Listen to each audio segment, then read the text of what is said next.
खून की नदियां बहा देने वाला बयान तो आप ही के वहां से सामने आया था ना। शफीकुर रहमान वर्क हर मुद्दे पर बोलेंगे, मामला अदालत में हो कहीं भी हो, हर मुद्दे पर बोलेंगे। ऐसे सांसद के बयानों को अपने साथ कैसे लेकर चलती है समाजवादी पार्टी, जो पहले ही माहौल को बिगाड़कर खून की नदियां बहा देने का दावा करता हो? किस तरह का माहौल बन जाएगा?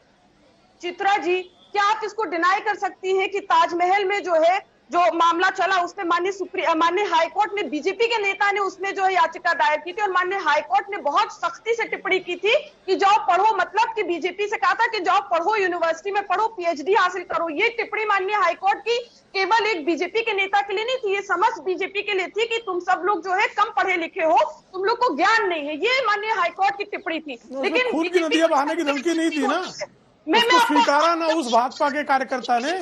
शुक्ला जी, खून की नदियां बहाने की धमकी नहीं दी ना। जब आप बोल रहे थे मैं बीच में कुछ नहीं बोल रही थी। मैं सिर्फ आपसे विनम्रता पूर्वक पूछ रहा हूँ, उसमें खून की नदियां बहाने की धमकी नहीं आई ना। तो मैं आपसे खून की नदियां बहाने की धमकियों पर बोलिए ना। कोई अगर न्यायालय गया है, न्यायालय ने उसको अस्वीकार कर दिया, उसने न्यायालय का जो है आदर किया, लेकिन आप तो खून की नदियां बहाने लगती है ना, आप तो हिंसा का सहारा लेने लगती है ना। आप अखिलेश सिंह यादव जो है समग्र हिंदू मूर्तियों का अपमान करने लगते हैं ना। बड़ी संख्या में लोगों की मृत्यु हो गई, धरती खून से लाल हो गई, तब भाजपा को दुख नहीं हुआ? भाजपा के भ्रष्टाचार के चलते जो शमशान घाट की चर्चा हुई थी, इसका नहीं चाहते। खून की नदियां किसने भ्रष्टाचार नहीं करती है? वो जो लंदन में बंगला बनाता अखिलेश सिंह यादव, बेहिसाबी संपत्ति के लिए जो कांग्रेस के आगे दुम हिला। कोरोना के पहले और सेकेंड वेव में जो कुछ हुआ वो दुखद था। अब उससे आगे बढ़कर उन चुनौतियों को समझकर उससे कैसे निपटा जाए, उससे निपटने की चुनौती हमारे सामने है।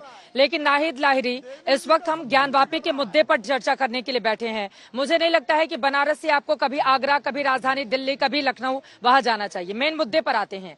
शफीकुर रहमान बर्क की जगह जरा सोचिए, अगर कोई भी सत्ताधारी पार्टी का सांसद होता और खून की नदियां बहा देने का दावा वो करता, तो फिर आज की स्थिति क्या होती? इस बारे में आप लोगों को सोचना चाहिए कि एक सांसद की ओर से और किसी पार्टी से वो ताल्लुक रखता हो, अगर इस तरह का गैर जिम्मेदाराना बयान देता है तो इससे माहौल कितना ज्यादा खराब होता है। इससे आगे बढ़ते हुए अब मैं बाकी मेहमानों के पास आते हुए सीधे सोहनलाल आर्य जी आपके पास आते हुए, बार बार आप कह रहे हैं वजूखाने के नीचे शिवलिंग है, मलबा हटाया जाए, वहां खजाना मिलेगा, तमाम तरह के आपके दावे हैं, लेकिन माना यह भी जा रहा है कि कोर्ट की ओर से आप लोगों को थोड़ा झटका भी लगा है क्या? अभी तो मुस्लिम पक्ष जो चाहता है उसी मामले पर सुनवाई आगे बढ़ेगी, उसके बाद ही बारी आप लोगों की आएगी। कहां पा रहे हैं खुद को आज की तारीख में? कल मैडम आज जो है माननीय सुप्रीम कोर्ट के गाइडलाइन के अनुसार जिला जज माननीय विश्वेश जी ने स्पष्ट कहा कि 26 तारीख से सुनवाई जारी होगी, सभी वाद क्रमशः जारी होंगे और इसमें जितने भी जो है इसके बाद जो हम लोग ऑडियोग्राफी है, फोटोग्राफी है, चिप है, उनकी मांग की है तो क्या आप लोग शुल्क देकर के ले सकते हैं। स्पष्ट है कि जो जांच कमीशन था वह मंदिर समर्थकों के हित में है। पूरे जांच कमीशन अगर हमको कुछ 30 सेकंड का अवसर दे तो आप हमें स्पष्ट कर दें जांच कमीशन ने क्या क्या था। जांच कमीशन ने मंदिरों की जो है घंटियों की कतारें थी और त्रिशूल की कतारें थी। यहां तक कि मैडम बड़ा आश्चर्य आपको होगा कि बिल्कुल वहां स्वस्थ चिन्ह बड़े बड़े 4-4 फीट के उन जिनको ये मस्जिद कहते हैं उसमें स्वस्तिक चिन्ह बने हुए हैं, जो संस्कृत के श्लोक लिखे हुए हैं। और यहीं तक नहीं 2.5 फीट के जो है घड़ियाल मिले। घड़ियाल माने माँ गंगा की सवारी। इतना ही नहीं, सारे हमारे जो ध्वंस हमारे आराध्य स्थल है सब चीख के कह रहे हैं कि यह मंदिर है, मंदिर के अंश हैं। इतना ही नहीं, और प्रमाण के रूप में जो है ये पूरा जहां वो नमाज पढ़ते हैं 14 फीट लंबे शिलाखंड जो कि मंदिर के थे वह सब के सब लगाए हुए, यथावत लगाए हुए, उसमें सूर्य चंद्र पुष्प, यहाँ तक कि ओम बने हुए जहां ये नमाज पढ़ते हैं। कितने प्रमाण, एक नहीं हजारों प्रमाण हैं। इन हजारों प्रमाण का जो जांच कमीशन है यह सब माननीय न्यायालय में प्रस्तुत है। इस पर अगर मुस्लिम समाज कोई आपत्ति करता है करे, उसे सिर्फ खाली हाथ ही आएंगे। ठीक है, आपको लग रहा है कि मुस्लिम समाज के हाथ खाली के खाली रह जाएंगे इस पूरे मामले में? विजय शंकर तिवारी जी भी हमारे साथ जुड़े हुए हैं, लेकिन उसके पहले दिनेश कपूर जी मैं आपके पास आते हुए जरा इतिहास के आईने को अगर हम टटोल कर देखें तो उसमें ये ज्ञानवापी का जो सच है वो क्या निकलकर सामने आता है। इसी के साथ ही हिंदू पक्ष की ओर से यह भी दावा किया जाता है कि दरअसल ज्ञानवापी का मस्जिद के तौर पर पहली बार जिक्र 1883-84 के आसपास आता है। मैं चाहूंगी इसके पीछे का सच क्या है, इतिहास इसको लेकर क्या बताता है, जरा उसके बारे में हमारे दर्शकों को जानकारी दें आप। मैं कई बार बता चुका हूं, क्योंकि ज्ञानव्यापी के ऊपर इतनी चर्चाएं हो रही हैं कि बार बार उसको रिपीट करते हुए ठीक नहीं लगता। आप देखें तो स्कंदगुप्त से लेकर और जो 22 साल पहले पिटीशन डाली गई थी उसकी टाइमलाइन हर एक को पता है, पर कई बार ये होता है कि दे चूज टू इग्नोर। मैं एक एक करके ना इनकी वसीम बकार साहब की बात का जवाब देना चाहूँगा। यहाँ 4-5 बातें हुई हैं जिनके बारे में मैं ये कहना चाहता हूँ कि ये ध्यान भटकाने वाली बात करते हैं पहले तो, कि जी ध्यान भटकाने के लिए कर रहे हैं। मुझे एक बात बताइए वसीम बकार साहब कि ध्यान लगाने की आपने कौन सी बात की?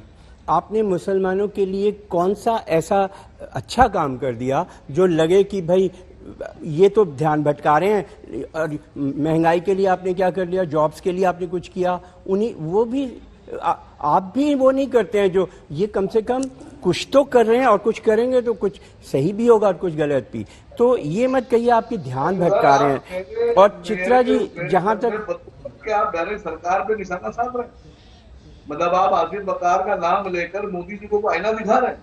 नहीं, मैं आपकी बात को दोहरा रहा हूँ वसीम बकार साहब, आप बुरा मत मानिएगा। मैं एक अदना सा इतिहासकार हूँ, आप इतने बड़े नेता हैं, आपको थोड़ा सा जिम्मेदारी से बोलना चाहिए। ये कह रहा हूँ मैं कि बीजेपी वाले ध्यान भटका रहे हैं। आप कौन सा क्या ऐसा काम कर रहे हैं जिससे ये लगे कि आप तो कर रहे हैं देश के लिए, नेशन के लिए, मुसलमानों के लिए, हिंदुओं के लिए, और वो नहीं कर रहे हैं? ये क्या बात है?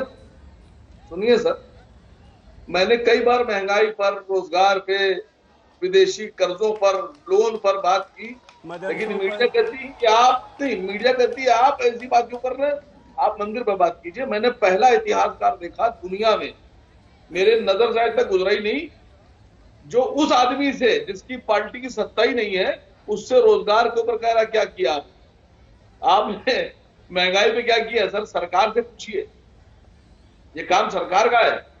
नहीं आसिफ बकार पार्टी के 2 सांसद हैं। मैं जानता हूँ आप ऑपोजिशन में, आपका काम ही, मुझे लग रहा है कि हम मुद्दे से भटक रहे हैं। एक सेकंड सर, सुनिए ना, हम इतिहास के आईने में झांक कर, मैं आपसे जानना चाहती थी, मैं उस पर नहीं जाती हूँ। एक सेकंड सर सुनिए, एक सेकंड, मुझे लग रहा है कि हम मुद्दे से भटक रहे हैं। जिस मुद्दे पर इस वक्त चर्चा करने के लिए बैठे हैं मैं उसी पर आती हूँ सर। एक सेकंड सर, ज्ञानवापी का जिक्र इतिहास में किस रूप में मिलता है, मैं ये जानना चाह रही थी आपसे। ठीक है, मैं लौटूंगी आपके पास फौरन। विजय शंकर तिवारी जी, अब मैं सीधे आपके पास आते हुए, एक मुस्लिमों के खिलाफ एक माहौल बन रहा है, इस तरह का आरोप मुस्लिम पक्ष की ओर से लगाया जा रहा है। सर आप वकार साहब से सवाल पूछते चले जाएंगे तो आपकी बात रह जाएगी ना, फिर आप जल्दी से अपनी बात पूरी कर लीजिए। विजय शंकर तिवारी जी भी बहुत देर से इंतजार कर रहे हैं। मैं आपसे जानना चाह रही थी ज्ञानवापी से का क्या है सच, इतिहास क्या बताता है?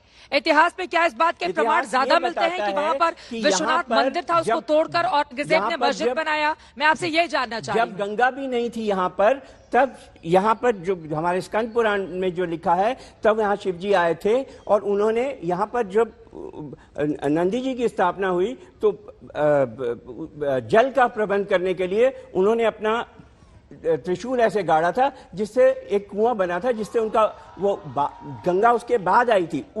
उस कूप की वजह से इसका नाम व्यापी पड़ा, मतलब इसका नाम व्यापी, और ज्ञान, क्योंकि ज्ञान की गंगा वहां से बही बाद में, तो उसका नाम ज्ञान व्यापी हो गया।